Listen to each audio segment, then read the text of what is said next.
राष्ट्रीय पंजाबी महासभा के राष्ट्रीय अध्यक्ष अशोक मेहता जी धर्मनगरी कुरुक्षेत्र पहुंचे हैं एक खास मीटिंग के सिलसिले में। और बड़ी मांग है कि शिरोमणि गुरुद्वारा प्रबंधक कमेटी में सहजधारी सिख जो हैं उनको भी वोट का अधिकार होना चाहिए, क्योंकि 2017 से पहले इस तरह के अधिकार सहजधारी को थे। और इसी मीटिंग को लेकर पूरे हरियाणा प्रदेश में इस तरह की मुहिम चलाई जा रही है। राष्ट्रीय पंजाबी महासभा की अपनी और भी कई ऐसी मांगे हैं, उनके संबंध में हम बातचीत करेंगे।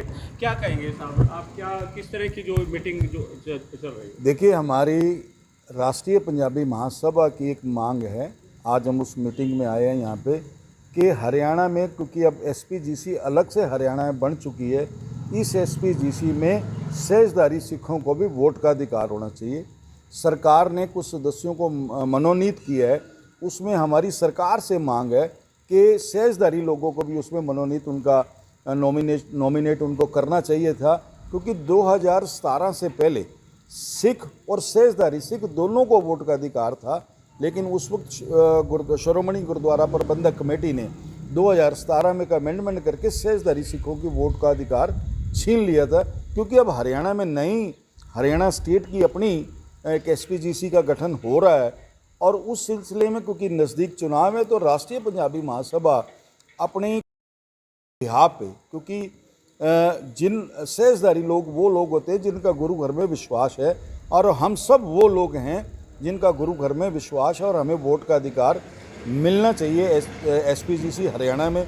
दूसरा, जो हमारे 10 गुरु हैं, 10 के 10 गुरुओं के हम वंशज हैं, क्योंकि वो 10 के 10 गुरु खत्री अरोड़ा खत्री परिवारों से थे, और उनकी वंशावली से हम सब लोग, हमारे जो समुदाय के लोग उसी से आते हैं, उस नाते से भी और वैसे भी, क्योंकि सिख और सेजधारी सिख दोनों को वोट का अधिकार पहले था और हरियाणा में वो मिलना चाहिए।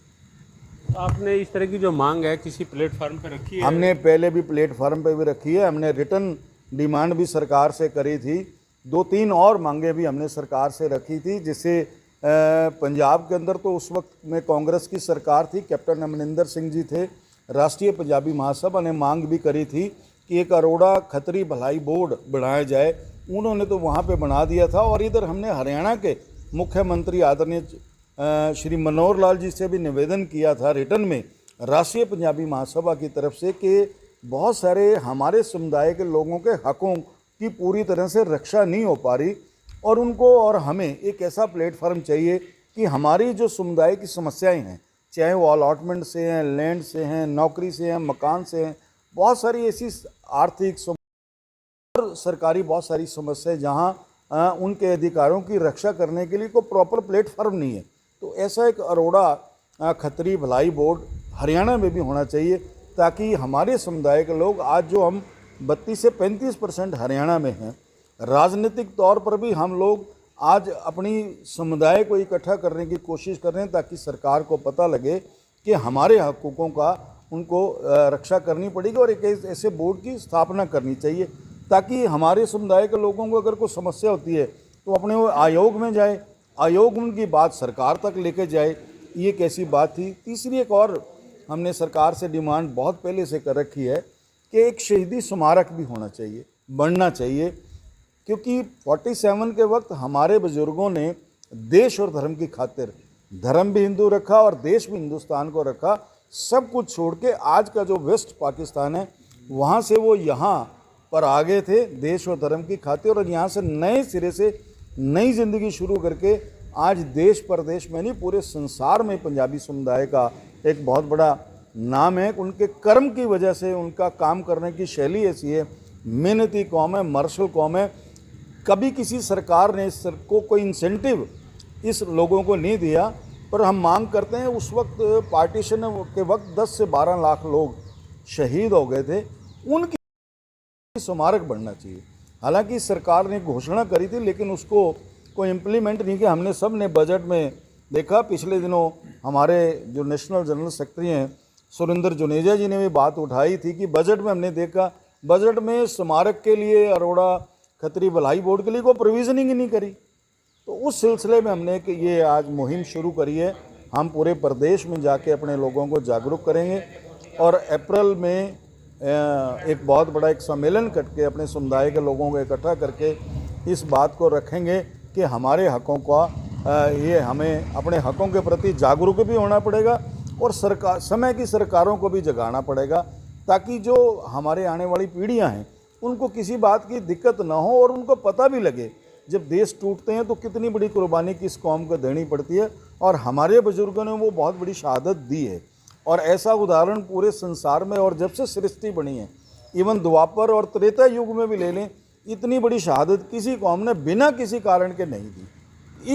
एक ऐसी कौम हमारी कौम थी, पंजाबी कौम, जिन्होंने धर्म और देश की खातिर कुर्बानी दी। तो अपने हक और हकूक़ की जो लड़ाई के लिए अप्रैल के महीने में आप एक शंखनाद करेंगे? बिल्कुल, शंखनाद तो हमने शुरू कर दिया। उस वक्त इकट्ठे करके, समाज को इकट्ठा करके, हम समाज के जो प्रबुद्ध लोग हैं, जो खास लोग हैं, जो हमारे समाज के अग्रणी लोग हैं, उनको बुला के एक विचार मशवरा करके अगली रणनीति तय करेंगे अगर सरकार इन बातों को नहीं मानती तो। वोट के अधिकार के लिए आप कहाँ तक जाएंगे और किससे बातचीत करने की? वोट के लिए, अधिकार के लिए हम हर डेमोक्रेटिक में, जो डेमोक्रेसी में जो रास्ते हैं अवेलेबल, उस हर एक चैनल को नॉक करते हुए अगर ज़रूरत पड़ी तो हम उसमें कानून का भी सहारा लेंगे, क्योंकि पहले से अधिकार था और अब भी हम चाहते हैं, और हम हमारे समुदाय के लोग चाहते भी हैं कि ये अधिकार हमें मिले। तो अपने हक और हकूक़ की लड़ाई के लिए राष्ट्रीय पंजाबी महासभा एक तरह से अप्रैल के महीने में शंखनाद करेगी और सहजधारी सिख को वोट का अधिकार मिले उसकी भी आवाज़ बुलंद करेगी। Randeep road, Punjab Kesari TV, Kurukshetra. हमसे जुड़े रहने के लिए हमारे YouTube चैनल को सब्सक्राइब करें और नई वीडियो की नोटिफिकेशन के लिए बेल आइकॉन को दबाएं। अगर आप ये वीडियो Facebook पर देख रहे हैं तो लाइक जरूर करें और ज्यादा से ज्यादा शेयर करें। धन्यवाद।